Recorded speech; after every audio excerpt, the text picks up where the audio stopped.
janjimu, pengharapanku hanya padamu. Saat ku tak melihat jalanmu, saat ku tak mengerti rencanamu, namun tetap ku pegang janjimu. Pengharapanku hanya padamu. Hatiku percaya, hatiku percaya, hatiku percaya, selalu ku percaya.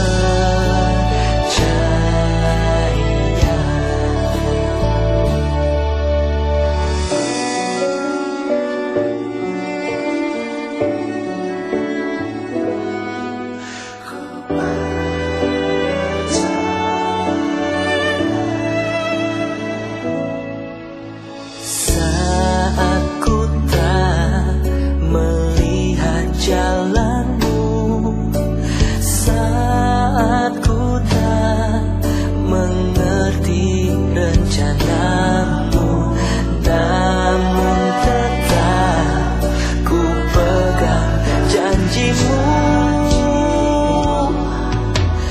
Pengharapanku hanya padamu. Hatiku percaya,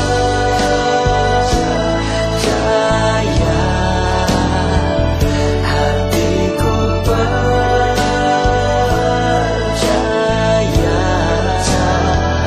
hatiku percaya,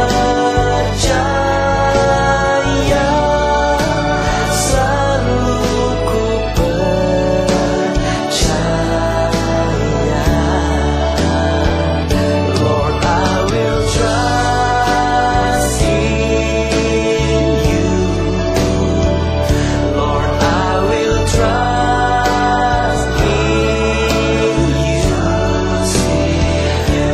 Lord, I will trust in you. My heart will trust in you.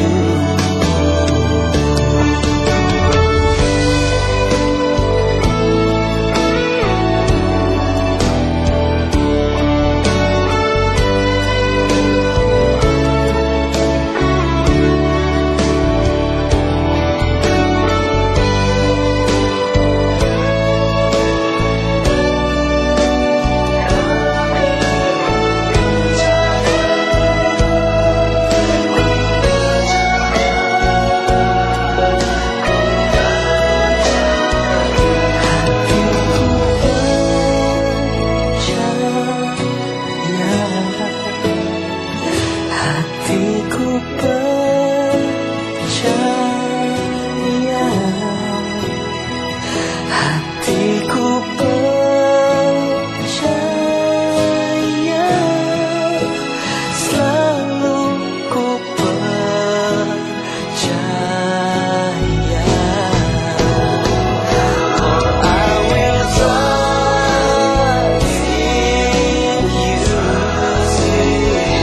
Lord, I will trust in you. Lord, I will trust in you. My heart will trust in. Salam sejahtera Bapak Ibu yang saya kasihi. Hari ini kita sudah memasuki minggu yang ketiga di bulan September, tepatnya tanggal 20 September 2020. Dan situasi kondisi COVID di dunia, terutama di Indonesia, cenderung masih naik Sehingga di Jakarta saat ini diberlakukan kembali PSBB. Dan hal itu membuat kita tidak bisa beribadah di gedung. Kerinduan kita untuk bisa segera beribadah di gedung agaknya belum ada jawaban yang pasti. Karena itulah pilihan yang terbaik bagi kita untuk tetap beribadah saat ini adalah di live streaming. Nah, hari ini kita akan belajar satu topik yang sangat menarik, yaitu membangun persahabatan dengan Tuhan. Nah, sebelum kita masuk ke khotbah kita, terlebih dulu kita akan mendengarkan pujian penyembahan yang akan dibawakan oleh Bapak Pendeta Jonathan Prawira. Mari, beliau akan membahas 3 lagu, membawakan 3 lagu. Kasih masih ada. Ketika berbicara tentang persahabatan, tentu kita berbicara tentang kasih di antara kedua orang yang membangun persahabatan tersebut. Nah, bagaimana kita mengasihi Tuhan dan Tuhan mengasihi kita? Nah, ini sangat-sangat penting. Yang kedua adalah sahabat yang menaruh kasih. Kalau kita memiliki seorang sahabat, maka sahabat tersebut pasti mengasihi kita. Bahkan Tuhan Yesus pernah mengatakan seorang sahabat yang baik adalah yang bisa memberikan nyawanya untuk orang lain. Dan yang ketiga adalah arti kehadiranmu. Seorang sahabat, dia akan selalu hadir, dia akan selalu menemanimu, khususnya di saat-saat engkau sedang menghadapi masalah dan kesulitan. Nah, inilah 3 lagu yang cocok dengan tema kita hari ini. Dan kita akan langsung mendengarkan lagu ini. Dan harapan saya Bapak Ibu pun bisa mengikutinya di rumah masing-masing. Mari kita persilakan Bapak Pendeta Jonathan Prawira.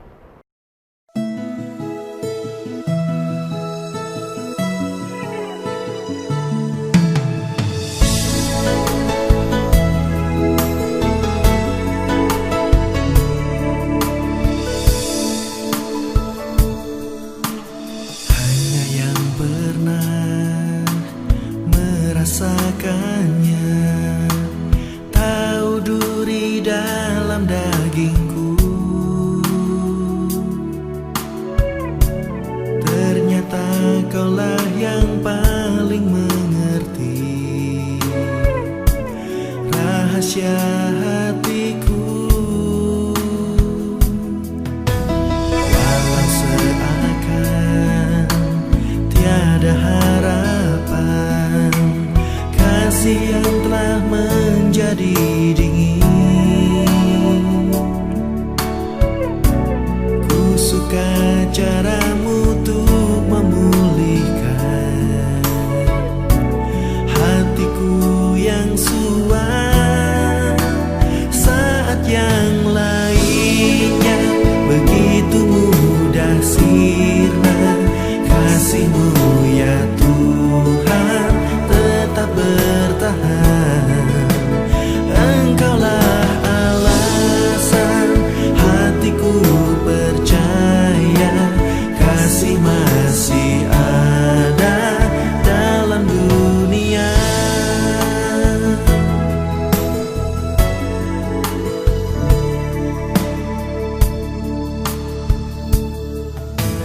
Walau seakan tiada harapan,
kasih masih ada dalam dunia, kasih masih ada dalam dunia, kasih masih ada dalam dunia.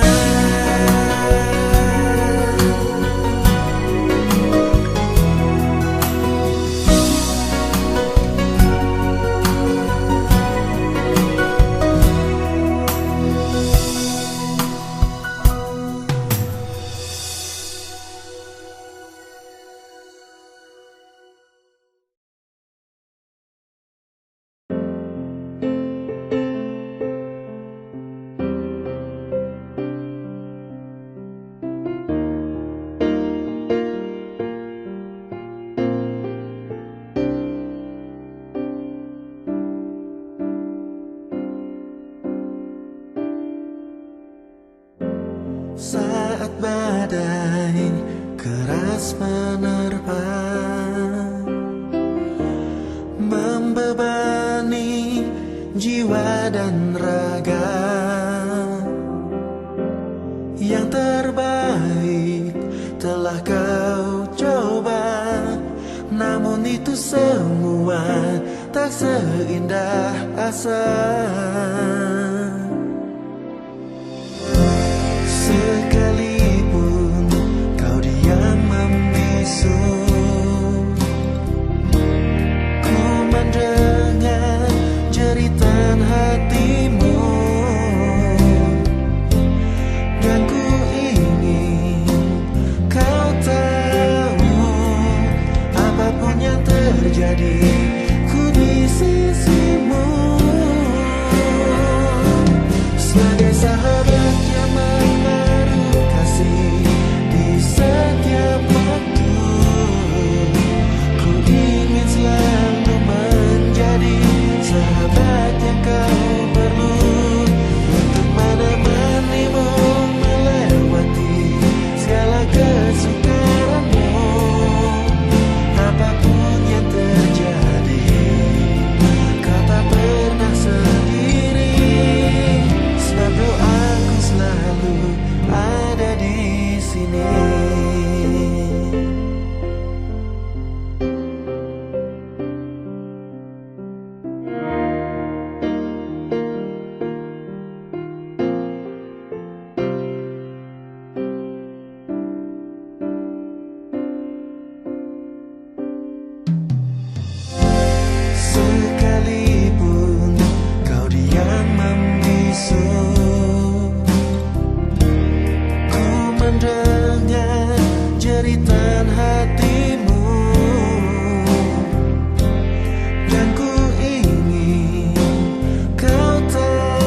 Jalanmu tak terselami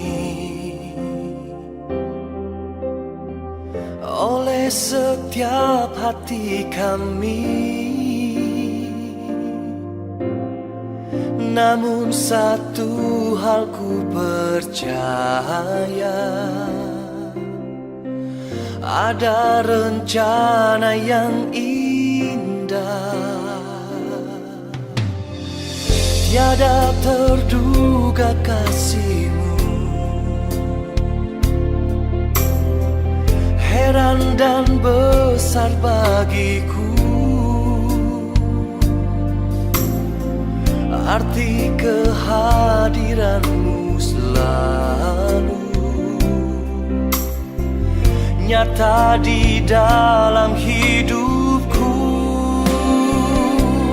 Penyertaan-Mu sempurna, rancangan-Mu penuh damai, aman dan sejahtera walau di tengah badai.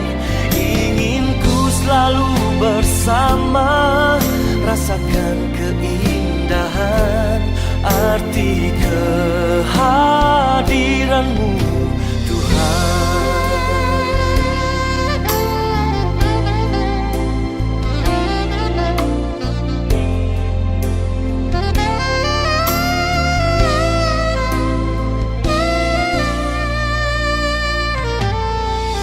Jalan-Mu tak terselami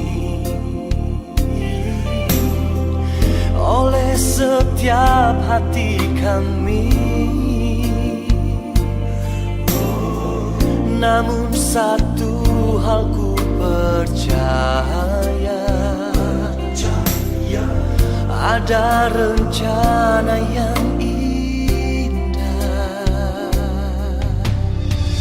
tiada terduga kasih-Mu, heran dan besar bagiku. Arti kehadiran-Mu selalu nyata di dalam hidupku. Penyertaan-Mu sempurna, rancangan-Mu penuh damai, aman dan sejahtera walau di tengah badai.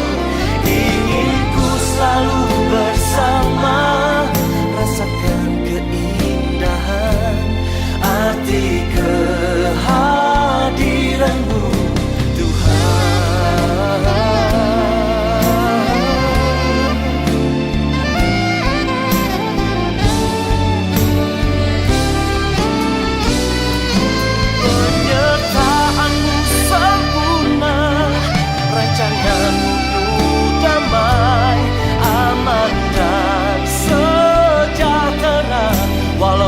Tengah badai, inginku selalu bersama, rasakan keindahan arti kehadiran-Mu Tuhan. Arti kehadiran-Mu Tuhan.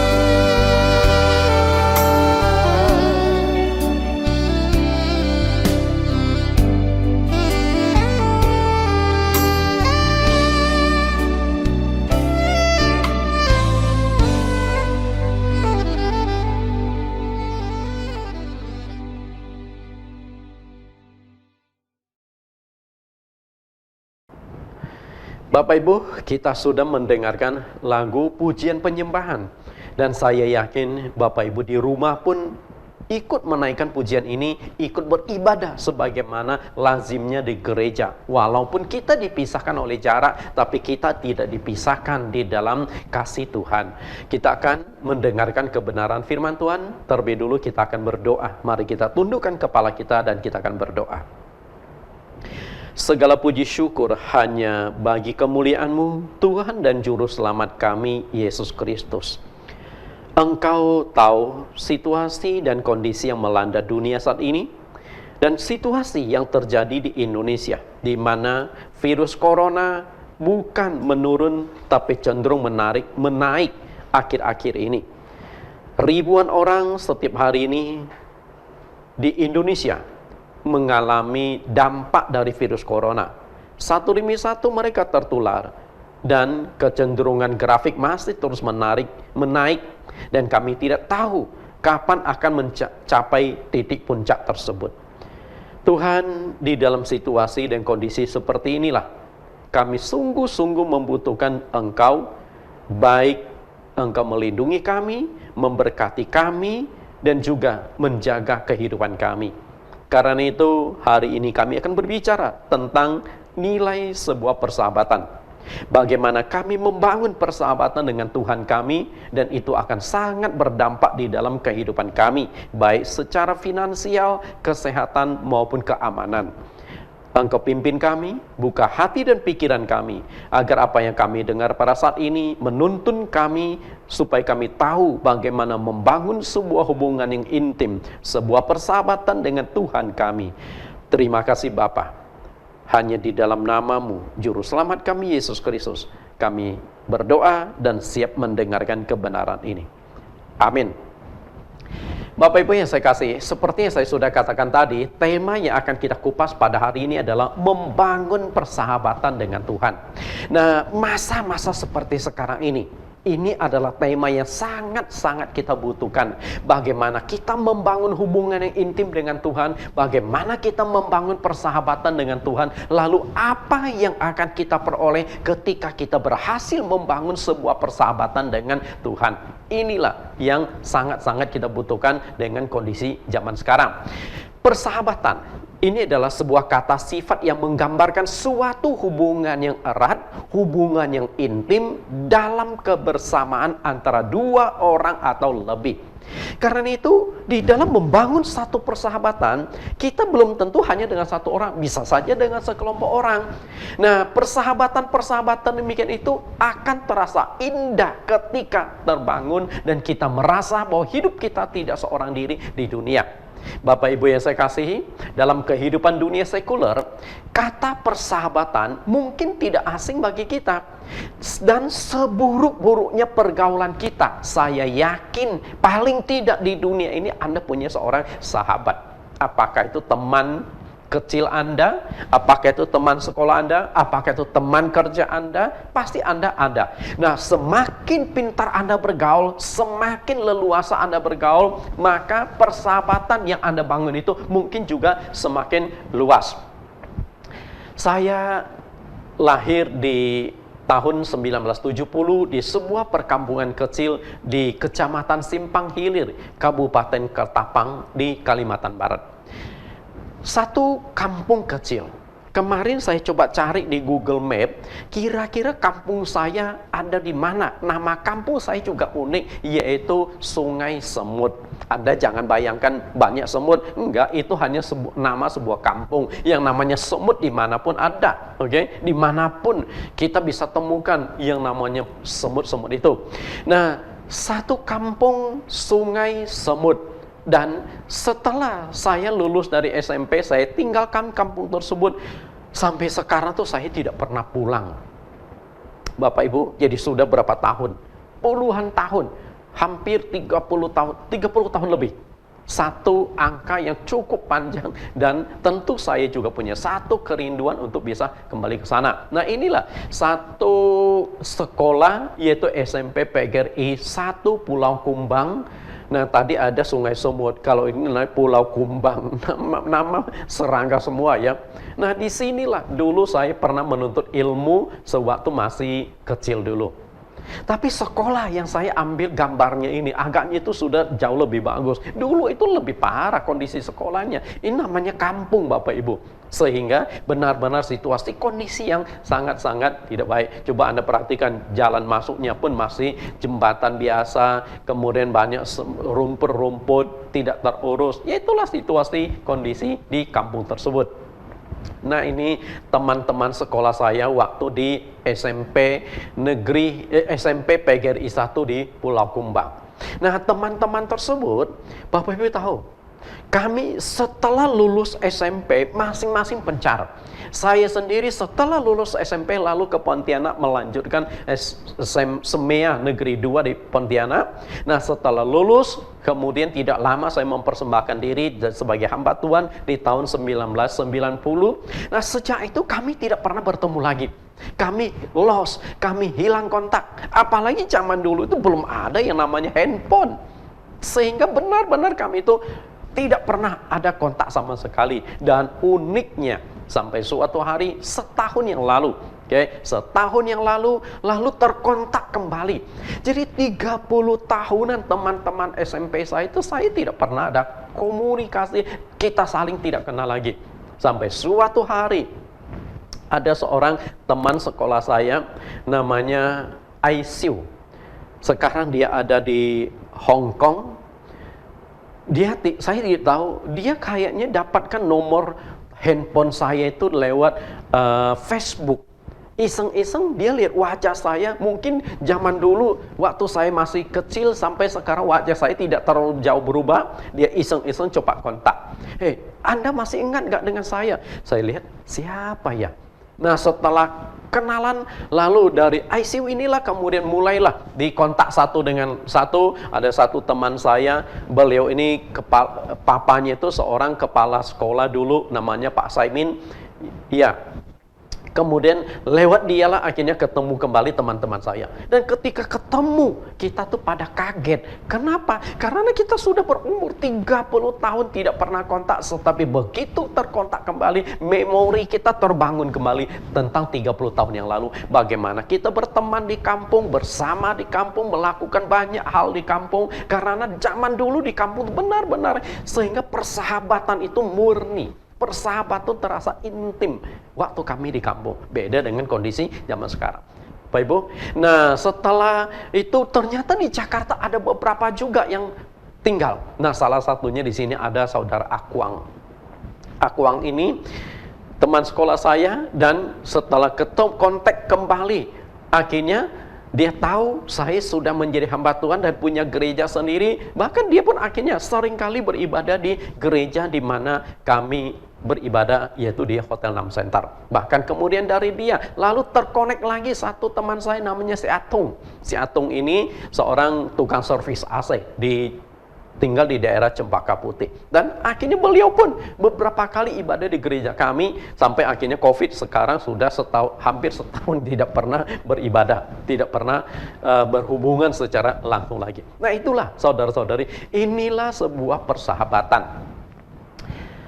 Tahukah Anda bahwa dalam dunia roh, Allah pun ingin manusia membangun suatu persahabatan yang erat dan intim dengan Dia. Selama ini kita mungkin menganggap Allah ini sosok yang sulit kita dekati. Padahal dia punya keinginan sejak awal. Sudah dia nyatakan bahwa manusia yang diciptakan menurut rupa dan gambar Tuhan. Tuhan itu sebenarnya sudah ingin punya hubungan intim dengan manusia. Dan kita lihat bagaimana proses penciptaan tersebut dan gambaran kerinduan Tuhan sebagai sang pencipta itu ingin manusia itu selalu dekat dan berhubungan dengan dia. Kejadian 1 ayat 26-27, berfirmanlah Allah, baiklah kita menjadikan manusia menurut gambar dan rupa kita, supaya mereka berkuasa atas ikan-ikan di laut dan burung-burung di udara, dan atas ternak dan atas seluruh bumi, dan atas segala binatang melata yang merayap di bumi. Maka Allah menciptakan manusia menurut gambarnya. Menurut gambar Allah diciptakannya dia, laki-laki dan perempuan diciptakannya mereka. Perhatikan di sini. Allah menciptakan manusia menurut gambarnya. Semua makhluk hidup itu diciptakan oleh Tuhan, tapi Tuhan itu hanya berfirman dan Tuhan tidak mempunyai satu pola dirancang khusus, tidak. Tapi ketika menciptakan manusia, Tuhan menggunakan sebuah pola dirancang. Apa pola rancangan Tuhan? Yaitu berdasarkan gambaran diri Allah sendiri. Artinya, fisik manusia dengan konstruksi tubuh kita, kaki berapa panjang, tangan berapa panjang, lalu kita berdiri begitu tinggi hanya dengan telapak kaki, kedua telapak kaki, tapi kita punya keseimbangan yang begitu sempurna. Bahkan ketika kita goyangkan badan kita, kiri, kanan, depan, belakang, tergantung kelenturan tubuh kita, kita tidak jatuh. Bahkan ketika kita berlari sekencang-kencangnya, kita nggak akan ambruk. Padahal kita hanya ditopang dua telapak kaki, tapi tingginya itu tidak seimbang. Oke, itulah kesempurnaan. Karena itu Tuhan ciptakan manusia luar biasa. Nah, bukan hanya itu, setelah Tuhan menciptakan manusia, lalu Tuhan menyerahkan segala ciptaannya di atas muka bumi ini kepada manusia. Tuhan ingin agar manusia itu berkuasa atas ikan-ikan di laut, burung-burung di udara, dan atas semua binatang melayap yang ada di bumi. Tentu juga termasuk tumbuh-tumbuhan atau pepohonan. Artinya, manusia itu memang ciptaan Tuhan yang ingin dijadikan Tuhan sebagai Tuhan atas muka bumi yang diciptakannya. Artinya manusia itu punya hubungan yang erat, relasi yang erat. Tuhan ingin menjadi mitra kerjanya manusia. Kita lihat Kejadian 2 ayat 6-7 bagaimana proses waktu penciptaan. Kejadian 2 ayat 6, tetapi ada kabut naik ke atas dari bumi dan membasahi seluruh permukaan bumi itu. Ketika itulah Tuhan Allah membentuk manusia itu dari debu tanah dan menghembuskan nafas hidup ke dalam hidungnya. Demikianlah manusia itu menjadi makhluk yang hidup. Bapak Ibu perhatikan, ketika menciptakan binatang-binatang lain, Allah hanya dengan berfirman. Tapi ketika menciptakan manusia, Allah menggunakan kedua tangannya dibentuk sebagai satu postur tubuh. Bukan hanya itu. Setelah postur tubuh dari tanah itu berhasil dibentuk, lalu Allah menghembuskan nafas hidup ke dalam hidungnya. Perhatikan kan ini. Tuhan menghembuskan nafas hidup dalam hidungnya. Nah, ini ada satu hubungan yang dekat. Satu hubungan yang indah antara sang pencipta dengan ciptaan. Dengan kata lain, Allah tidak menjadikan ciptaannya itu sebagai level yang dibawanya. Justru Allah ingin menjadi mitra. Diciptakan menurut rupa dan gambarnya. Kemudian diciptakan setelah diciptakan dengan kedua tangannya dihembuskan nafas hidup. Setelah itu manusia diberikan kepercayaan, kuasailah ikan-ikan di laut, burung-burung di udara, dan atas segala ternak di bumi. Artinya dari sini kita sudah tahu bahwa Allah itu ingin membangun satu hubungan yang indah dengan manusia secara jangka panjang. Lalu bagaimana reaksi kita, persepsi kita selama ini? Saya melihat di gereja-gereja kadang-kadang ada satu doktrin, satu konsep keliru tentang bagaimana hubungan antara manusia dengan Allah. Kadang-kadang pendeta juga mengkhotbahkan konsep ini kurang tepat. Oke, kita lihat. Allah sebagai penciptaan, manusia dianggap sebagai makhluk ciptaan saja. Ya, memang satu sisi tidak salah pencipta dan ciptaan. Tapi ketika kita memposisikan makhluk itu ciptaan, artinya kita itu nggak berdaya, tidak bernilai di mata Tuhan. Lalu Allah sebagai hakim yang selalu menghukum dan menghakimi kesalahan-kesalahan manusia. Allah itu Maha Kudus, sebagai yang Maha Kudus, manusia itu kotor dan penuh dosa. Apalagi setelah manusia jatuh dalam dosa, makan buah pengetahuan baik dan jahat, sehingga manusia tidak bisa mendekati Allah lagi, sehingga timbul kesan Allah itu sangat jauh, sehingga kita sulit berhubungan, kita sulit berkomunikasi dengan Allah. Lalu Allah itu roh, dan itu juga menjadi satu kendala, sedangkan manusia itu daging. Maka disinilah kesulitan berkomunikasi terjadi. Allah itu Maha Kasih, sedangkan manusia itu makhluk yang dianggap lemah, yang membutuhkan belas kasihan semata-mata. Nah, konsep-konsep ini seringkali dibangun.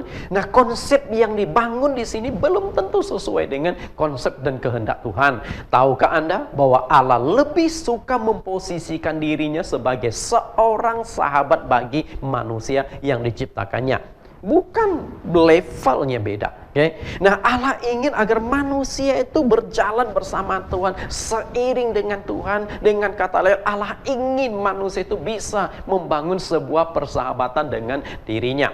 Nah, Allah di dalam diri Yesus Kristus juga menjadikan kita sebagai sahabatnya.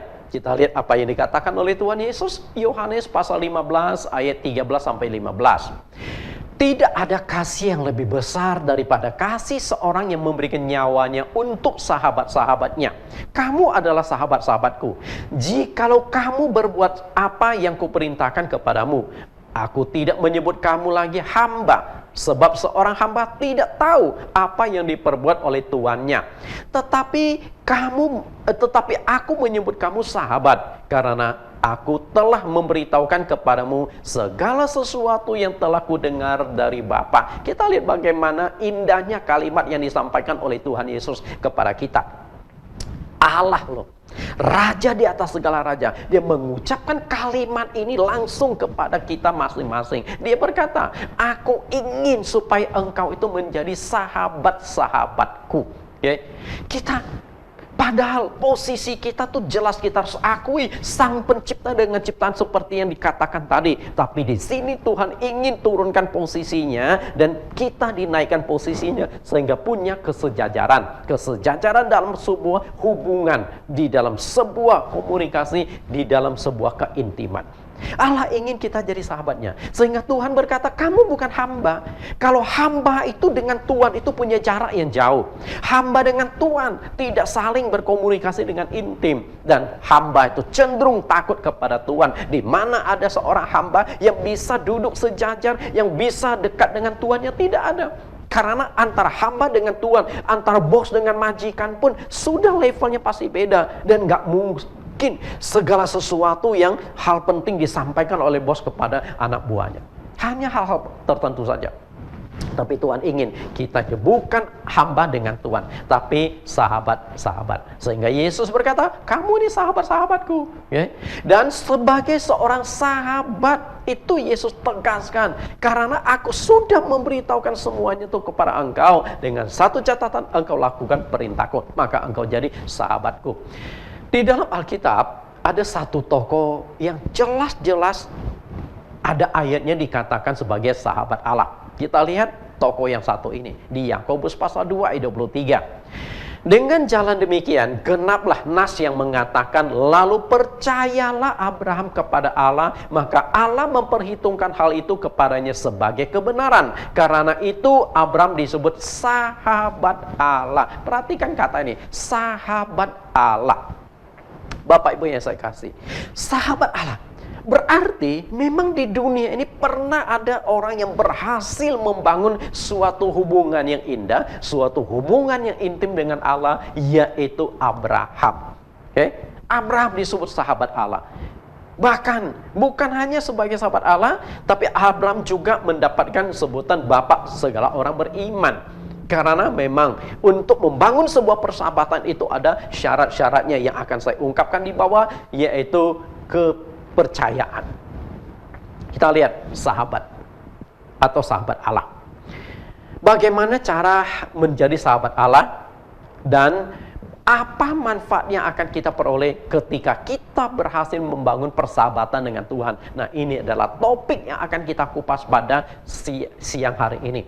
Dua poin utama ini. Bagaimana menjadi sahabat Allah dan manfaat apa yang kita peroleh dari sahabat Allah. Walaupun Allah itu kudus dan sempurna, untuk menjadi sahabat Allah itu tidak berarti Anda harus kudus dulu, Anda harus sempurna dulu. Kalau harus tunggu kudus dan sempurna dulu, kapan kita bisa menjadi sahabat Allah? Karena jelas sekali Rasul Paulus katakan di dalam Roma pasal 3 ayat 9 sampai ayat yang ke-10 bahwa tidak ada seorang pun yang benar. Apakah orang Yahudi sebagai bangsa pilihan ataupun bangsa-bangsa lain, tidak ada yang benar di mata Tuhan. Nah, kalau tidak ada yang benar di mata Tuhan, apakah manusia bisa membangun persahabatan dengan Tuhan? Jelas akan sulit, betul? Nah, kembali lagi Paulus katakan Roma 3:23, karena semua orang telah berdosa dan telah kehilangan kemuliaan Allah. Telah kehilangan kemuliaan Allah. Memang waktu Allah menciptakan manusia menurut rupa dan gambarnya, manusia itu tidak ada nodanya, manusia tidak ada dosanya di mata Tuhan, sempurna. Tapi setelah manusia makan buah pengetahuan baik dan jahat itu dinyatakan sebagai makhluk yang berdosa. Tapi apakah dosa itu merintangi kita membangun hubungan persahabatan dengan Tuhan? Tentu tidak. Karena tadi saya sudah katakan Abraham menjadi sahabatnya Tuhan. Nah, apakah Abraham tidak berdosa? Jelas Abraham juga punya dosa. Karena sejak nenek moyang kita Adam dan Hawa jatuh dalam dosa, seluruh keturunannya punya dosa. Dengan kata lain, Abraham juga bukan manusia sempurna. Dan ada bukti ayatnya kok. Oke? Kita lihat Abraham. Walaupun disebut sahabat Allah, hidup Abraham juga tidak sempurna. Kenapa saya katakan tidak sempurna? Satu kali Abraham pernah ditegur oleh Tuhan. Kalau Bapak Ibu baca di dalam kitab Kejadian, Abraham juga ada beberapa kelemahan-kelemahan. Oke? Dan salah satu kelemahan yang cukup fatal ada di Kejadian 17 ayat 1. Ketika Abraham berumur 99 tahun, maka Tuhan menampakkan diri kepada Abraham dan berfirman kepadanya, "Akulah Allah yang Maha Kuasa. Hiduplah di hadapanku dengan tidak bercela." Sebenarnya ini teguran Tuhan kepada Abraham. Kenapa Abraham ditegur? Karena Abraham pernah melakukan satu kesalahan yang sangat fatal, dan kesalahan tersebut berimbas sampai hari ini, walaupun sudah memakan waktu ribuan tahun. Di mana kesalahannya? Yaitu Abraham menikah dengan Sarah. Sarah itu ternyata mandul. Sampai suatu ketika akhirnya Tuhan memberikan janji kepada pasangan suami istri ini, "Aku akan memberikan seorang anak kepada engkau." Oke, kepada kalian. Nah, anak itu mereka tunggu loh. Waktu Allah memberikan janji kepada Abraham berumur 75 tahun. 1 tahun janji belum digenapi. 2 tahun belum. 10 tahun belum. 20 tahun belum digenapi. Sampai akhirnya Sarah itu mulai mati haid. Dan dengan kondisi mati haid, menurut Abraham maupun Sarah, tidak mungkin lagi mereka bisa mendapatkan seorang anak. Lalu mereka mulai berpikir, bagaimana caranya agar bisa mendapatkan anak? Kebetulan Sarah itu punya seorang pelayan, namanya Hagar, itu orang Mesir. Lalu Hagar berkata kepada suaminya, "Ini hambaku, hampiri dia, supaya melalui rahimnya nanti kita bisa mendapatkan anak." Karena zaman dulu itu ada zaman perbudakan, sehingga seorang budak itu dianggap sebagai pemiliknya itu yang membeli dia. Sehingga hidup matinya sang budak itu ada di tangan tuan atau nyonya atau sebagai tuannya. Karena itu mereka yakin melalui rahim Hagarlah mereka bisa dapatkan anak. Ternyata apa yang dilakukan oleh Abraham dan Sarah ini keliru. Maka sejak saat itu Tuhan lama tidak menampakkan diri. Sampai umur 99 tahun ketika Allah ingin memberikan anak kepada Abraham di usia 100 tahun itu, Allah datang kepada Abraham. Langsung ditegur. "Akulah Allah yang Maha Kuasa." Maksudnya apa? Abraham, istrimu memang sudah mati haid. Bagi manusia, secara logika, secara ilmu kedokteran, tidak mungkin bisa punya anak lagi. Tidak mungkin. Tapi bagi aku, Maha Kuasa, tidak ada yang sulit, tidak ada yang mustahil. Betul? Lalu yang kedua, hidup di hadapanku dengan tidak bercela. Ternyata itu satu celah di mata Tuhan, satu cacat di mata Tuhan. Dan cacat itu berimbas sampai hari ini, di mana keturunan antara Ishak dengan Ismail itu konflik berkepanjangan di seluruh muka bumi sampai hari ini. Betul? Itu yang terjadi. Ternyata cacat Abraham itu berdampak secara permanen, secara luas, internasional sampai hari ini. Itu cacat. Tapi apakah cacat itu merintangi Abraham bersahabat berhubungan dengan Tuhan? Tidak. Kita lihat kembali bagaimana Abraham bersahabat dengan Tuhan. Jika untuk menjadi sahabat Allah yang Maha Kudus tidak mesti menunggu kita menjadi sempurna, berarti semua orang bisa menjadi sahabat Allah. Betul? Bercermin dari Abraham. Walaupun Abraham ada kekurangan, tapi Abraham berhasil membangun satu hubungan yang intim dengan Tuhan sampai dia bisa menjadi sahabatnya Tuhan. Demikian pula hari ini.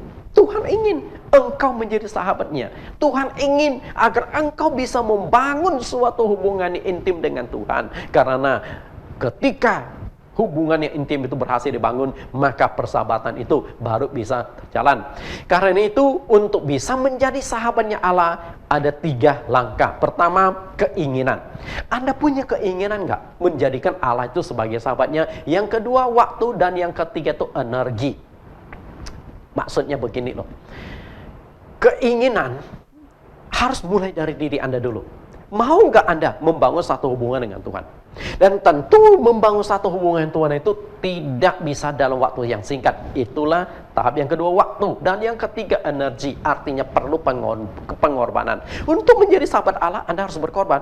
Misalnya, Anda dituntut taat pada perintah Tuhan. Anda dituntut hidup benar di mata Tuhan. Karena nggak mungkin Tuhan akan bersama dengan orang yang hidupnya tidak benar. Mungkin awalnya kita punya keinginan membangun hubungan intim dengan Tuhan. Kita mulai harus punya satu keenergi, menguasai diri, menyempurnakan diri kita dan sebagainya. Dengan berjalannya waktu, hubungan itu akan semakin intim. Bapak Ibu, kita lihat bagaimana seorang tokoh di Alkitab yang juga membangun pertemanan dengan Tuhan yang begitu intim, namanya Henokh. Kejadian 5 ayat 22 sampai 22 sampai 24. Kejadian pasal 5 ayat 22, dan Henokh hidup bergaul dengan Allah selama 300 tahun lagi. Setelah ia memperanakkan Metusala dan ia memperanakkan anak laki-laki dan perempuan. Jadi Henokh mencapai umur 365 tahun dan Henokh hidup bergaul dengan Allah, lalu ia tidak ada lagi sebab ia telah diangkat oleh Allah. Perhatikan di sini, Henokh membangun persahabatan dengan Tuhan. Dan itu waktunya, jangkanya beratusan tahun loh. Perhatikan, setelah itu Henokh hidup bergaul dengan Allah selama 300 tahun lagi. Lagi itu artinya setelah ia memperanakkan Metusala. Artinya sebelumnya Henokh sudah bergaul dengan Tuhan. Sampai anaknya Metusala lahir, dia tetap membangun hubungan dengan Tuhan 300 tahun lagi. Artinya ratusan tahun. Karena begitu dekatnya hubungan Henokh dengan Tuhan, sampai Tuhan itu mengangkat Henokh. Jadi ada dua orang di muka bumi yang tidak mengalami kematian, Henokh dan Nabi Elia. Diangkat tanpa mengalami kematian. Nah, kenapa Henokh itu bisa sampai diangkat oleh Tuhan? Karena sudah begitu dekatnya dengan Tuhan, dan Tuhan ingin di sorga pun Henokh ini dekat dengan Tuhan. Itu luar biasa saya katakan. Tapi memerlukan proses waktu yang memang cukup panjang. 3 syarat untuk menjadi sahabat Allah. Tadi saya sudah katakan bagaimana cara kita membangun persahabatan dengan Tuhan. Yang pertama adalah harus ada unsur, harus jujur membagi perasaan Anda kepada Tuhan. Itu syarat pertama. Yang kedua, percaya kepadanya ketika ia meminta Anda melakukan sesuatu. Dan yang ketiga, belajar untuk mempedulikan apa yang diperdulikannya. 3 cara membangun hubungan yang intim, membangun persahabatan dengan Tuhan. Dan ketiga cara ini kan saya kupas sekilas. Kita lihat yang pertama, harus jujur membagi perasaan Anda kepada sahabat atau Allah. Yang namanya sahabat itu nggak ada rahasia. Yang namanya sahabat itu harus saling percaya. Ketika engkau tidak percaya kepada orang itu nggak mungkin menjadi sahabat Anda. Nah, demikian pula Abraham membangun persahabatan dengan Tuhan, sampai Tuhan pun tidak mau menyembunyikan sesuatu kepada Abraham. Ini luar biasa. Artinya Abraham tuh selalu curhat kepada Tuhan. Apapun, sampai hal-hal yang kecil selalu dicurhatkan kepada Tuhan, sampai akhirnya Tuhan pun ada sesuatu yang ingin dilakukan, dia ceritakan kepada Abraham. Kita lihat bagaimana kisahnya di dalam Kejadian. Langkah pertama untuk membangun persahabatan yang lebih akrab dengan Tuhan adalah kejujuran. Tentang kesalahan-kesalahan dan perasaan-perasaan Anda kepada Tuhan, Anda ceritakan. Kejujuran dan keterbukaan. Karena hanya kejujuran dan keterbukaan itulah baru kita bisa diterima sepenuhnya. Orang itu juga bisa kita terima sepenuhnya. Keterbukaan Abraham kepada Tuhan kepada Abraham. Kita lihat Kejadian 18 ayat 16 ke bawah. Kejadian 18 ayat 16. Lalu berangkatlah orang-orang itu dari situ dan memandang ke arah Sodom, dan Abraham berjalan bersama-sama dengan mereka untuk mengantar mereka. Ayat 17, berpikirlah Tuhan. Coba lihat. Tuhan itu punya sesuatu rahasia yang mau dia jalankan di kota Sodom Gomora. Dan setelah itu disampaikanlah kepada Abraham. Apakah aku akan menyembunyikan kepada Abraham apa yang hendak kulakukan ini? Tuhan sedang berpikir. Okay? Bukankah sesungguhnya Abraham akan menjadi bangsa yang besar dan berkuasa? Dan oleh dia segala bangsa di atas bumi akan mendapat berkat. Sebab aku telah memilih dia. supaya diperintahkannya kepada anak-anaknya dan kepada keturunannya supaya tetap hidup menurut jalan yang ditunjukkan Tuhan dengan melakukan kebenaran dan keadilan supaya Tuhan memenuhi kepada Abraham apa yang dijanjikannya kepadanya. Perhatikan di sini. Apakah aku akan menyembunyikan kepada Abraham apa yang hendak kulakukan ini? Oke? Tuhan sedang berpikir nih. Mau nggak aku kasih tahu? Mau nggak aku kasih tahu? Dan akhirnya Tuhan ambil sebuah keputusan. Tuhan beritahukan kepada Abraham. Kita lihat apa yang diberitahukan Tuhan. Sesudah itu berfirmanlah Tuhan, sesungguhnya banyak keluh kesah orang tentang Sodom dan Gomora, dan sesungguhnya sangat berat dosanya. Baiklah, aku turun untuk melihat apakah benar-benar mereka telah berkelakuan seperti keluh kesah orang yang telah sampai ke hadapanku, sampai kepadaku atau tidak. Aku hendak mengetahuinya. Lalu berpalinglah orang-orang itu dari situ dan berjalan ke Sodom. Tetapi Abraham masih tetap berdiri di hadapan Tuhan. Setelah mendapatkan informasi dari Tuhan, Abraham itu kemudian dekat dengan Tuhan. Kenapa? Karena ada sesuatu yang diharapkan Abraham dari Tuhan. Karena Abraham tahu bahwa kalau betul setelah disurvei oleh Tuhan dan malaikat-malaikat bahwa kota Sodom dan Gomora memang sudah rusak, memang sudah hancur, itu pasti mendapatkan hukuman dari Tuhan. Dan masalahnya adalah Lot tinggal di kota Sodom. Lot itu adalah keponakan Abraham. Lot ada di Sodom. Nah, selanjutnya apa yang dilakukan Abraham untuk menyelamatkan Lot, keponakannya? Karena Abraham tahu setelah Tuhan survei pasti hukuman dijatuhkan oleh Tuhan. Dan kita lihat, demi menyelamatkan Lot, keponakannya, Abraham kemudian dekati Tuhan. Dia memohon, bahkan cenderung merengek-rengek kepada Tuhan seperti kepada seorang sahabat. Kita lihat bagaimana Abraham merengek kepada Tuhan ya. 6 kali. Dia dekati Tuhan, merengek sekali, kayaknya masih ragu ini. Merengek 2 kali, sampai 6 kali Abraham tuh merengek kepada Tuhan. Abraham meminta kepada Tuhan supaya seperti seorang anak kecil meminta sesuatu. Mengapa Tuhan itu begitu sabar?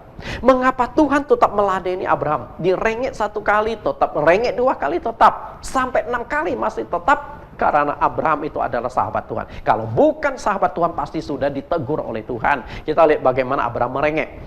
Kejadian pasal 18 ayat 23. Abraham datang mendekat dan berkata, apakah engkau akan melenyapkan orang benar bersama-sama dengan orang fasik?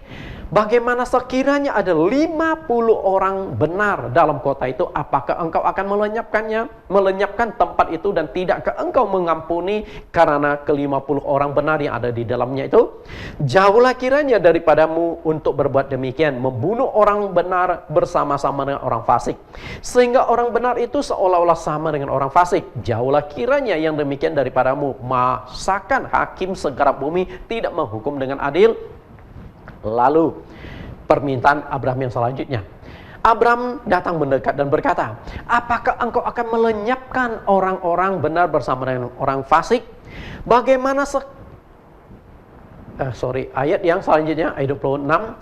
Tuhan berfirman, jika kudapati 50 orang benar dalam kota Sodom, aku akan mengampuni seluruh tempat itu karena mereka. Abraham menyaut, sesungguhnya aku telah memberanikan diri berkata kepada Tuhan, walaupun aku debu dan abu, sekiranya kuranglah 50 orang benar itu, apakah engkau akan musnahkan seluruh kota itu karena yang 5 orang itu? Firman-Nya, aku tidak akan memusnahkannya jika kudapati 45 di sana. Lagi Abraham melanjutkan perkataannya kepadanya, sekiranya 40 di sana didapati di sana, firman-Nya, aku tidak akan berbuat demikian karena yang 40 itu. Ayat 30 katanya, janganlah kiranya Tuhan murka kalau aku berkata sekali lagi, sekiranya 30 didapati di sana, firman-Nya, aku tidak akan berbuat demikian jika kudapati 30 di sana. Katanya, sesungguhnya aku telah memberanikan diri berkata kepada Tuhan, sekiranya 20 didapati di sana, firman-Nya, aku tidak akan memusnahkannya karena yang 20 itu. Oke, sudah mentok 20 ya. Katanya, janganlah kiranya Tuhan murka kalau aku berkata sekali ini saja, sekiranya 10 didapati di sana, firman-Nya, aku tidak akan musnahkannya karena yang 10 itu. Lalu pergilah Tuhan setelah ia selesai berfirman kepada Abraham, dan kembalilah Abraham ke tempat tinggalnya. Kita lihat, 6 kali Abraham itu merengek loh, doa Abraham. Perhatikan graf ini Bapak Ibu. Dari angka 50 menurun jadi 45. 40 turun, 45 turun lagi 40. Dari 40 jadi 30, 30 jadi 20, dan angka terakhir tinggal 10. Ya, sebenarnya yang diminta oleh Abraham itu adalah keluarga Lot. Berapa banyak keluarga Lot? Tidak sampai 10. Tepatnya adalah 4 orang. Lot, istrinya, dan 2 putrinya. Jadi sebenarnya Abraham itu sedang berdoa kepada Tuhan, tolong selamatkan keponakanku sekeluarga, Lot, istri, dan kedua putrinya. Itu seberharapan Abraham. Tentu dia juga berharap orang lain yang masih benar diselamatkan. Tapi kalau memang sudah tidak bisa diselamatkan, tapi setidaknya Lot masih bisa diselamatkan. Ya, itu harapan Abraham. Nah, kemudian apa yang terjadi? Selanjutnya kita lihat, percaya dan taat sepenuhnya kepada sahabat Anda. Yang namanya sahabat, Anda harus percaya, bukan hanya percaya, tapi juga taat. Anda percaya artinya apapun Anda akan sampaikan kepada sahabat Anda. Abraham percaya dan taat sepenuhnya kepada Allah sebagai sahabatnya ketika Allah menyuruh dia mengorbankan anak tunggalnya, itu Ishak, di atas gunung. Bagaimana reaksi dari Abraham? Besoknya Abraham langsung bertindak. Kemudian dia menyiapkan segala keperluan untuk korban, lalu tidak memberitahukan kepada istrinya, karena Abraham tahu kalau dia memberitahukan kepada istrinya, maka istrinya pasti mencegahnya. Bayangkan, dia dengan Tuhan tahu anak ini akan korbankan, tapi istrinya tidak tahu. Artinya hubungan persahabatan lebih dekat dengan hubungan suami istri. Kemudian dia juga tidak beritahukan kepada Ishak, padahal Ishak itu anaknya sendiri. Nggak mungkin Ishak, anakku, aku akan korbankan engkau. Dia sembunyikan, tapi dia dengan Tuhan sudah tahu. Lalu mengikat Ishak di atas mezbah, kemudian menghunus pisau, menyembelih Ishak. Semua itu menggambarkan dia taat dan percaya sepenuhnya. Taat adalah Tuhan suruh korbankan anaknya, dia lakukan. Percaya artinya dia percaya bahwa Tuhan sanggup mengembalikan anak itu walaupun Ishak itu sudah dikorbankan. Karena anak ini Ishak juga dia dapatkan setelah istrinya mati haid, betul? Nah, dengan demikian Ishak pun dia bisa mendapatkan pengganti dari Ishak. Tuhan Yesus ingin kita membangun sebuah hubungan yang intim dengan dia, yaitu sebuah persahabatan. Nah, syarat yang Tuhan minta agar kita menjadi sahabatnya adalah ketaatan kepada segala perintahnya. Yohanes 15 ayat 14. Kamu adalah sahabatku jikalau kamu berbuat apa yang kuperintahkan kepadamu. Jadi, untuk bisa menjadi sahabat Tuhan, di sini hanya dibutuhkan ketaatan. Mau nggak kita melakukan apa yang diperintahkan Tuhan? Dan ketaatan perintah Tuhan, ada 2 perintah utama yang sebenarnya Tuhan ingin kita lakukan. Di Matius 22 ayat 36 sampai ayat yang ke-40. Kasihilah Tuhan Allahmu dengan segenap hatimu, dengan segenap jiwamu, dan dengan segenap akal budimu. Dan yang kedua adalah kasihilah sesamamu manusia seperti dirimu sendiri. Mengasihi Allah dan mengasihi sesama manusia itu adalah ajaran utama yang disampaikan oleh Tuhan Yesus, bahkan seluruh kitab nabi-nabi. Jangan engkau mengaku sebagai murid atau pengikut Yesus jikalau engkau tidak bisa saling mengasihi sesama manusia. Karena Yesus berkata, aku perintahkan perintah baru supaya kamu saling mengasihi. Jadi, kasih adalah penentu bagaimana kita membangun persahabatan. Allah itu kasih. Kalau engkau mau menjadi sahabat Allah, maka engkau punya kasih. Ada nggak kasih di dalam diri kita? Semakin banyak kasih di dalam diri kita, maka Allah tinggal di dalam kita. Dan kalau kita Allah ada di dalam diri kita, sesungguhnya persahabatan itu semakin intim, semakin berhasil dibangun. Jadi kasih itu sangat menentukan. Menjadi murid tentu menjadi murid saja kita tidak layak, apalagi menjadi sahabat Tuhan Yesus. Dan syarat untuk menjadi sahabat Tuhan Yesus itu adalah taat pada perintahnya saling mengasihi. Karena itulah ketika kita bisa saling mengasihi, maka kita akan menjadi sahabat Tuhan. Kemudian yang ketiga, belajar untuk mempedulikan apa yang dipedulikan oleh Tuhan. Apa Anda tahu apa yang paling dipedulikan oleh Tuhan Yesus atas dunia? Yaitu penginjilan. Kenapa saya katakan ini penginjilan? Tujuan kelahiran Yesus ke dunia adalah untuk menyelamatkan manusia yang berdosa melalui pemberitaan Injil keselamatan.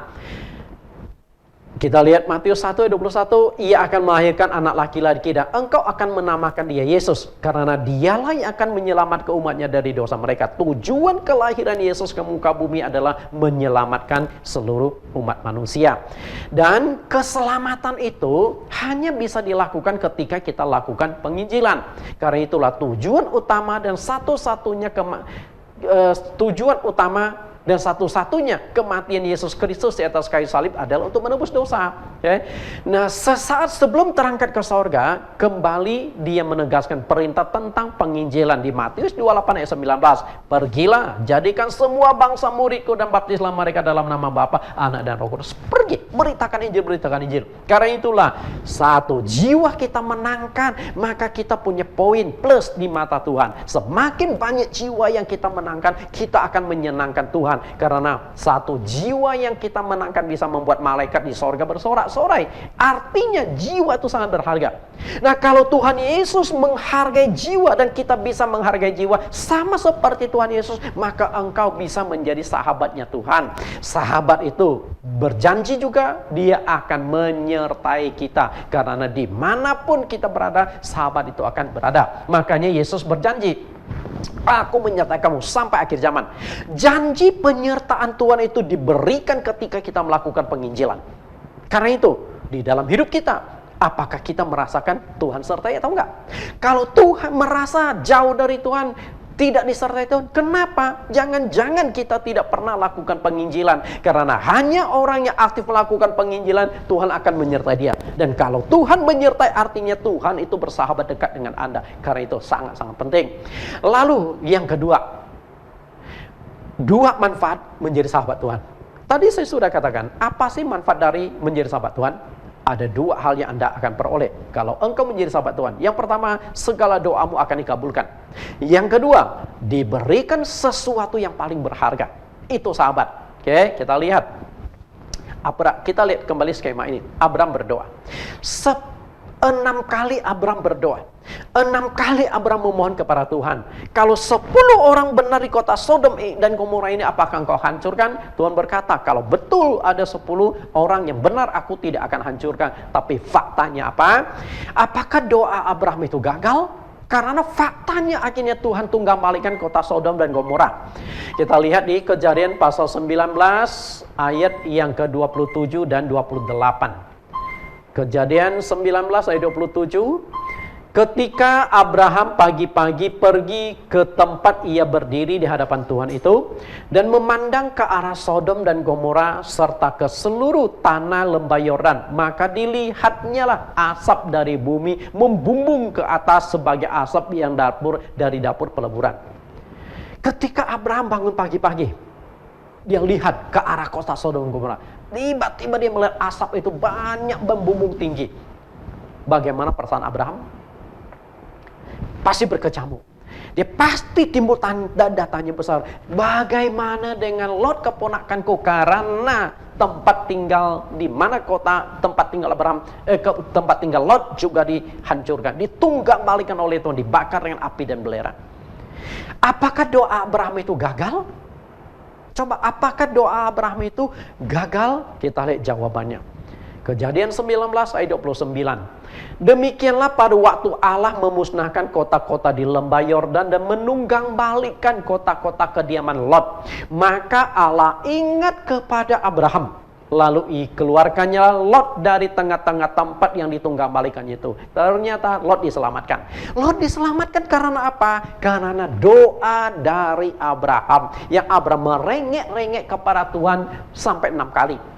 50, 45, 40, 30, 20 sampai 10. Abraham merengek-rengek. Dan Tuhan waktu menghancurkan kota Sodom dan Gomora, dia selamatkan dulu Lot. Karena doa Abraham. Artinya, kalau engkau memang sahabat Tuhan, percayalah doa-doamu pasti dikabulkan Tuhan. Karena itu, jika hari ini engkau banyak berdoa dan terus berdoa, tidak dikabulkan Tuhan, mungkin ada masalah dengan Anda. Hubungan Anda dengan Tuhan ada masalah. Okay? Anda belum membangun hubungan yang intim. Anda belum dianggap sebagai sahabatnya Tuhan. Kalau engkau sudah dianggap sebagai sahabat Tuhan, percayalah apapun yang engkau doakan itu pasti dikabulkan oleh Tuhan. Sahabat, apa sih yang tidak diberikan oleh seorang sahabat kepada kita?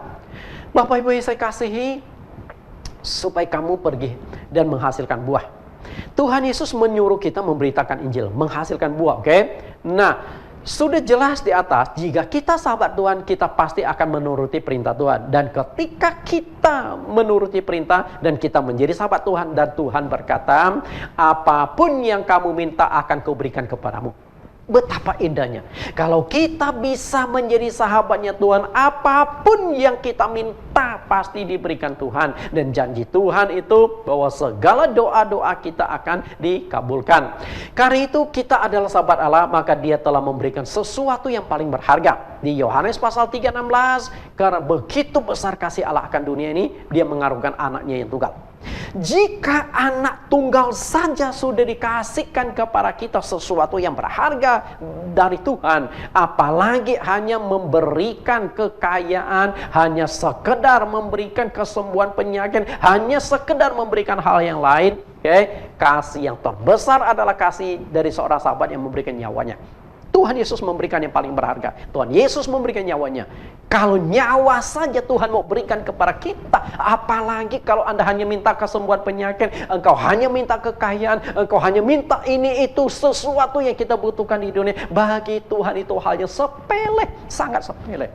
Tapi yang penting di sini adalah bagaimana kita membangun hubungan yang intim dengan Tuhan. Bapak Ibu saya kasih. Lalu kita kembali ke Abraham sebentar. Sebagai sahabat Allah, apakah Anda tahu apa yang diberikan Allah kepada Abraham? Kita lihat apa yang diberikan Allah kepada Abraham.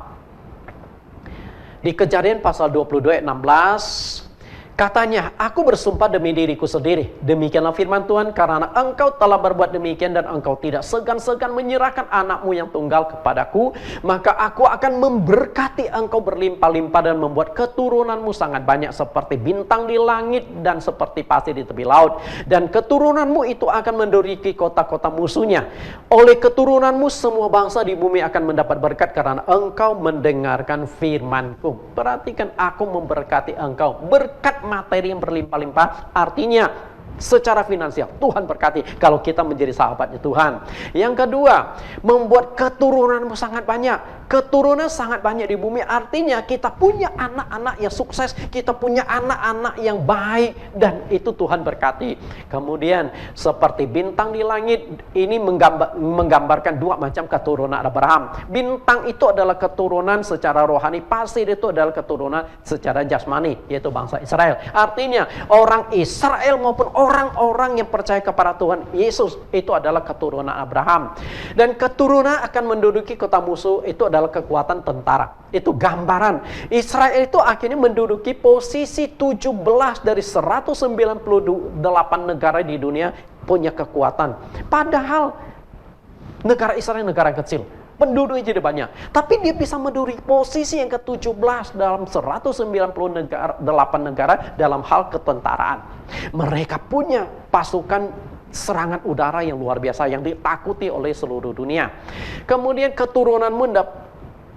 oleh keturunan bangsa di bumi berkat, artinya akan lahirnya seorang juru selamat dari keturunan Abraham. Kita lihat, inilah berkat-berkat, janji-janji, sesuatu yang terbaik yang ditawarkan oleh Tuhan kepada Abraham. Walaupun Abraham tidak mengorbankan anaknya karena sudah diganti oleh seekor hewan, tapi Tuhan tetap memberikan berkat-berkat ini. Tuhan berikan yang terbaik kepada Abraham. Karena itu Bapak Ibu yang saya kasihi, setelah mendengarkan kebenaran firman Tuhan hari ini, mari kita membangun persahabatan yang intim dengan Tuhan. Karena jika engkau berhasil membangun persahabatan intim dengan Tuhan, pertama doamu akan dikabulkan. Yang kedua adalah Tuhan akan berikan yang terbaik, yang melebihi apa yang Anda bayangkan di dalam hidup Anda. Artinya ketika engkau berhasil membangun hubungan yang baik dengan Tuhan, berbahagialah Anda. Engkau hidup di dunia pasti tenang, pasti enak dan sebagainya. Tuhan Yesus memberkati. Bapak Ibu, kita akan dudukkan kepala, kita akan berdoa. Tuhan dan Juru Selamat kami Yesus Kristus, terima kasih Engkau sudah mengajarkan kami.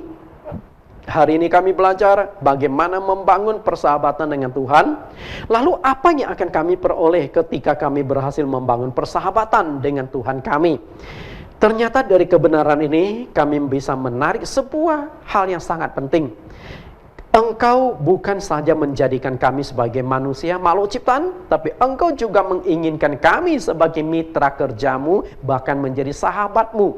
Dan ketika kami menjadi sahabatmu, Engkau meminta sesuatu yang sederhana, taat pada Engkau dan percaya kepada Engkau. Itu saja Tuhan.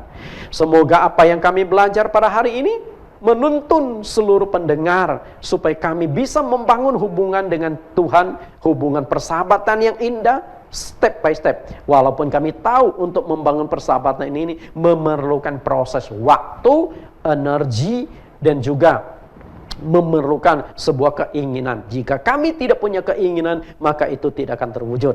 Semoga apa yang kami pelajari menjadi sebuah konsep kehidupan kami sebagai orang Kristen. Demikian doa permohonan kami di dalam nama Yesus Kristus. Amin. Bapak Ibu, kita akan mendengarkan pengumuman dan juga doa syafaat yang akan disampaikan oleh Bapak Pendeta Agus Sudiono. Waktu dan tempat kami persilakan. Shalom Bapak Ibu yang dikasihi Tuhan. Puji Tuhan, puji syukur kepada Bapa yang kita sembah dalam nama Yesus Tuhan, bahwa hari ini kita telah mendengar firman Tuhan yang telah disampaikan oleh hambanya Bapak Pendeta Nathan Jurnawan mengenai pembangunan persahabatan dengan Tuhan. Saya kira bahwa hari ini kita sudah diberkati oleh firman Tuhan. Nah, sebelum kita masuk dalam doa, ada beberapa pengumuman yang akan saya bacakan sebagai berikut. 1. Seperti yang kita dengar dan baca di berbagai media elektronik dan media cetak, peningkatan COVID-19 di Indonesia belakangan sangat tinggi. Khususnya di DKI Jakarta, Gubernur telah memberlakukan kembali PSBB. Karena itu, kemungkinan sampai beberapa bulan ke depan, ibadah di gedung belum bisa dijalankan. 2. Berhubung kegiatan kunjungan atau visitasi ke rumah jemaat belum bisa dijalankan, maka bagi jemaat yang punya masalah dan kesulitan dan membutuhkan konsultasi dengan gembala, dapat menghubungi nomor beliau secara pribadi 085694953333. 3. Untuk tetap memelihara iman jemaat dalam masa-masa yang sulit akibat COVID-19, Gembala CMC GCC memberikan khotbah pendek durasi sekitar 30 menit yang disiarkan lewat YouTube setiap hari Rabu. Tema yang ditayangkan setiap hari Rabu saat ini adalah penyakit menurut Alkitab. Sebuah topik menarik dan terdiri dari 7 subtopik. Setiap hari Rabu akan ditayangkan satu topik subtema. Untuk Rabu ini, tanggal 23/2020 adalah hukum Tuhan atas dosa manusia. Keempat, kelas pengajaran Alkitab Zoom Sabtu depan tanggal 26 September 2020 jam 19.21 membahas topik asal-usul manusia. Kelima, akan segera dibuka kelas pengajaran via Zoom dengan tema Allah Tritunggal atau Allah Esa setiap hari Senin jam 19 sampai 21. Pelajaran ini akan diadakan 10 kali pertemuan mulai awal bulan Oktober. Bagi yang menarik harap mendaftar diri kepada Ibu Marcel 0812 8005 4998 dengan biaya 50.000. Demikian pengumuman. Mari Bapak Ibu kita satukan hati, kita berdoa. Terima kasih Tuhan Engkau Bapa kami yang baik, yang kami sembah dalam nama Yesus Tuhan. Kami mengucap syukur Bapa buat hari-hari ini, yaitu hari-hari yang sulit, hari-hari yang penuh dengan kesesakan, tapi kami mengucap syukur bahwa sampai saat ini kami masih bisa beribadah walaupun melewati online. Namun kami percaya tidak ada satu kuasa apapun dapat menghalangi kami untuk datang kepadamu, untuk mendengarkan firman-Mu, untuk diberkati oleh karena firman-Mu yang hidup Tuhan. Terima kasih Tuhan, kami mengucap syukur Tuhan buat segala kebaikan-Mu, kasih setia dan kebenaran-Mu. Kami percaya Tuhan, Kau selalu menyertai kami, memelihara di dalam kehidupan kami sebagai anak-anak-Mu, pilihan-pilihan jemaat-jemaat-Mu, sebagai orang-orang kudus-Mu, semuanya Engkau selalu memelihara kami, selalu memberkati kehidupan kami, dan selalu menyertai kami dengan kuasa dan kemuliaan-Mu yang sempurna. Terima kasih Tuhan, kami bawa hamba-Mu, Pendeta Nathan Jurnawan, dengan begitu setia untuk memberitakan firman-Mu. Engkau berkati pelayanannya, berkati keluarganya, berkati orang tuanya, dimanapun dia melayani Engkau, kuasa kemuliaan-Mu selalu menyertainya. Kami serahkan kehidupan hamba-Mu ini hanya ke dalam tangan-Mu Bapa. Kami juga bersyukur Tuhan buat setiap jemaat-jemaat-Mu, JCC, CMC, semuanya ada di dalam pemeliharaan-Mu yang sempurna. Kami serahkan semua persoalan kehidupan ini hanya ke dalam tangan-Mu Tuhan. Terima kasih Tuhan buat segala kebaikan-Mu, buat segala pemeliharaan-Mu yang sempurna. Kami mengucap syukur Tuhan. Berhari-hari ini juga kami berdoa buat bangsa dan negara kami, bangsa Indonesia. Terima kasih Tuhan. Kami percaya Engkau selalu mendengarkan doa anak-anak-Mu, hamba-Mu buat bangsa ini Tuhan. Dan kami serahkan bangsa Indonesia ada di dalam pemeliharaan-Mu yang sempurna. Apapun program pemerintah yang dibuat, yang dijalankan mengenai COVID-19 ini Tuhan, kami percaya semua ada di dalam pertolongan-Mu. Untuk vaksin yang sedang diuji cobakan, yaitu Indonesia bekerja dengan RSC, semoga itu bisa berhasil dengan baik Tuhan. Kondisi ekonomi bangsa Indonesia juga Engkau ikut campur tangan Tuhan. Kami percaya Engkau punya rancangan yang indah buat bangsa ini. Terima kasih Tuhan. Kami percaya juga Tuhan, Kau terus berikan kebijaksanaan, hikmat marifat untuk pemerintah kami, dari presiden, wakil presiden, dan semua aparatur yang terlibat untuk menangani COVID ini Tuhan. Tuhan, Kau ikut campur tangan supaya semuanya boleh berjalan dengan baik. Terima kasih Tuhan, kami juga mengucap syukur Tuhan, bahwa kami gereja JCC, CMC merindukan nanti setelah badai COVID ini berlalu, kami boleh memiliki satu gedung ibadah tersendiri. Kami percaya Engkau akan memberkati kami, jemaat-jemaat-Mu, untuk supaya kami dimampukan untuk membeli satu gedung untuk kami boleh beribadah dan nama Tuhan saja yang dipermuliakan. Bapa, terima kasih Bapa. Buat hari-hari ini juga kami satukan hati saat ini. Kami juga mau berdoa buat saudara-saudara kami, teman-teman kami masih ada kelemahan tubuh, masih ada sakit penyakit. Tuhan, kami serahkan mereka ke dalam tangan-Mu, dalam penyertaan-Mu yang sempurna. Buat Bapak Tan Eliezer, Pak Ameng, dan mamanya Ibu Rahel, yaitu Bapak Pendeta Nathan Jurnawan, yaitu mertuanya, dan Ibu Sudiati, dan Maleni Harjono, cucunya Pak Rahman Hardojo, yang positif kena COVID-19.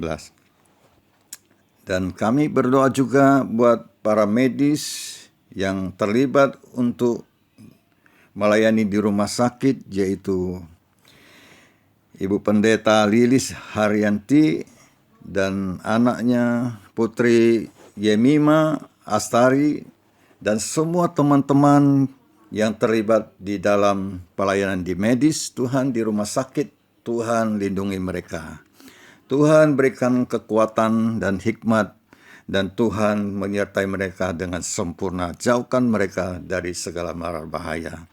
Terima kasih Tuhan buat segala kebaikan-Mu dan kemurahan-Mu. Demikian kami berdoa hanya dalam nama-Mu Yesus Tuhan. Sebelum kami selesaikan ibadah ini, kami mau terima berkat-Mu melalui hamba-Mu, yaitu Bapak Pendeta Nathan Jurnawan. Dalam nama Yesus, haleluya, amin. Bapak Ibu, kita sudah mendengarkan doa, syafaat dan juga pengumuman dari Pak Pendeta Agus Sudiono. Saatnya kita akan menerima berkat dari Tuhan. Mari angkat tangan Bapak Ibu. Kasih yang sempurna, kuasa yang ajaib, kemuliaan yang kekal akan turun atas saudara sekalian. Maka saudara akan diberkati dalam setiap pekerjaan saudara. Walaupun di masa COVID seperti sekarang, Tuhan sanggup memberkatimu.